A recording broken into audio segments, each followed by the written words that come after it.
Boa tarde.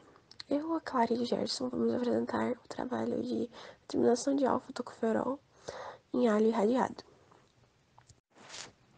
É possível dizer que uma das motivações para a realização desse trabalho são os alimentos irradiados, mas não é a principal. Alimentos irradiados são aqueles que em algum momento foram tratados com um determinado tipo de radiação ionizante, em condição de segurança controlada, obviamente, para a obtenção de algumas propriedades desejáveis, como inibir o brotamento dos frutos, a redução de micro-organismos patogênicos em alimentos, eliminação de insetos e parasitas, entre outras coisas que é possível obter com esse tratamento. O resultado da exposição do alimento à radiação ionizante pode resultar em alterações na composição das vitaminas, sendo que a vitamina E alfa-tocoferol é bastante sensível à radiação ionizante e é ela que a gente está estudando nesse artigo. Logo, o principal objetivo desse trabalho é a determinação e quantificação dos teores de alfa-tocoferol, vitamina E, em amostras de alho irradiado, devido à grande importância que essa vitamina tem para a saúde humana. A amostra utilizada para análise neste experimento foi o alho sativum L, do grupo roxo, subgrupo nobre, classe 4 e tipo especial. Como reagentes foram utilizados o alfa-tocoferol, metanol, hidróxido de potássio, acetonitrila, cloroformo, hexano, isopropanol e alguns outros materiais utilizados para outros fins que não de reação foram filtros e sílica. Para o preparo das amostras e da FM foram utilizados um espectrofotómetro, balança analítica, balança semi-analítica, um evaporador rotativo, microtriturador e um desgaseificador. Já para o desenvolvimento do experimento foram utilizados um cromatógrafo líquido, uma bomba, um injetor automático, um forno com temperatura controlada, detectores de fluorescência e um arranjo de fotodiodo e um computador de software para análise dos dados. Agora a gente vai falar os métodos. O primeiro é irradiação das amostras, mas as pessoas que fizeram esse experimento, elas utilizaram uma outra empresa para realizar essa irradiação. A empresa utilizou uma fonte de cobalto 60 com atividade aproximadamente de 1.500 kcal e uma taxa de dose de 2,7 kg por hora. Esse kg por hora é a quantidade adsorvida em cada dose.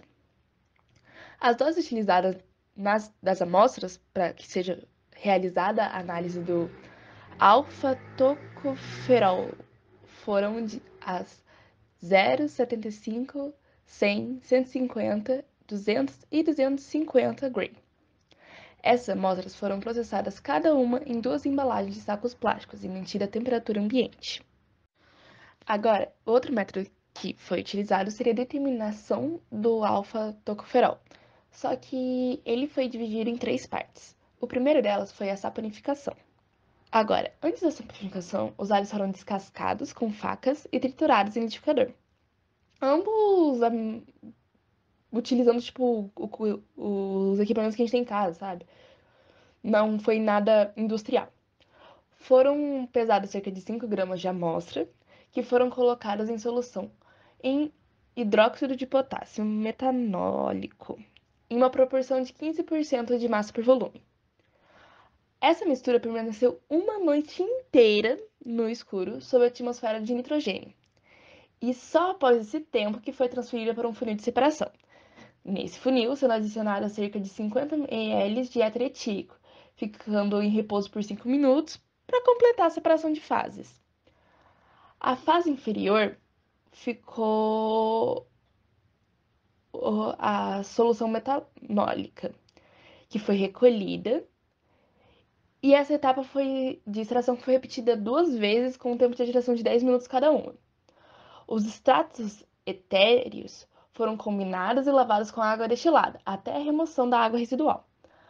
Daí, a partir disso, o éter etílico foi removido em um evaporador rotativo, como a gente viu em prática 3, e o resíduo foi adicionado 100 ml de hexano e isopropanol em uma proporção de 99% para 1%. Essa solução foi filtrada em uma membrana de 0,5 micrometros, sendo injetados 10 microlitros no cromatógrafo. Já no processo de extração, as amostras foram trituradas previamente em um liquidificador e em seguida foram pesadas a cada 5 gramas de amostras. A cada essas 5 gramas foi adicionado 20 ml de solvente extrador. Nesse caso, foram testados hexano, epitano e o éter etílico. As amostras foram novamente trituradas usando um microtriturador, com um tempo de 2 minutos cada uma, e a etapa de extração foi repetida 3 vezes. Depois, depois disso, o solvente foi removido por um evaporador rotativo e o resíduo foi adicionado 100 ml de hexano e isopropanol, de novo naquela proporção de 99:1. Essa solução foi filtrada numa membrana, novamente, de 0,45 micrometros e foram injetados mais 10 microlitros no cromatógrafo. Agora, para a determinação do alfa-tocoferol, tinha que ser analisado aquelas amostras que foram injetadas no nosso cromatógrafo, certo?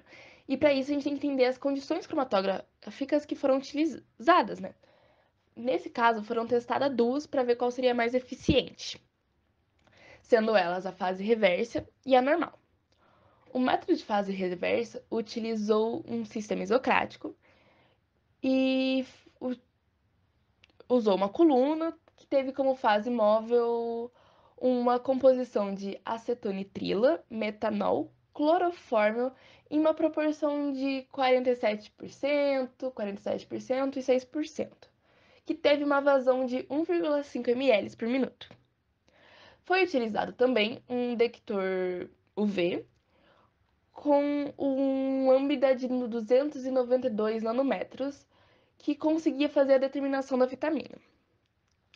Já o método de fase normal também utilizou a eluição isocrática, tendo como fase móvel o hexano e o isopropanol, naquela velha proporção de 99:1. Teve a vazão de 2 ml por minuto e utilizou uma detecção por fluorescência, com um lambda de excitação em 295 nanômetros e o lambda com uma emissão de 330 nanômetros. As fases móveis, nesse caso, foram filtradas e desgaseificadas durante 10 minutos. Falando agora um pouco sobre os resultados obtidos, podemos verificar que, apesar dessa panificação ser um método bastante utilizado, fica evidente que, no caso, ela acaba sendo a menos eficiente, perdendo especialmente para a extração direta com hexano.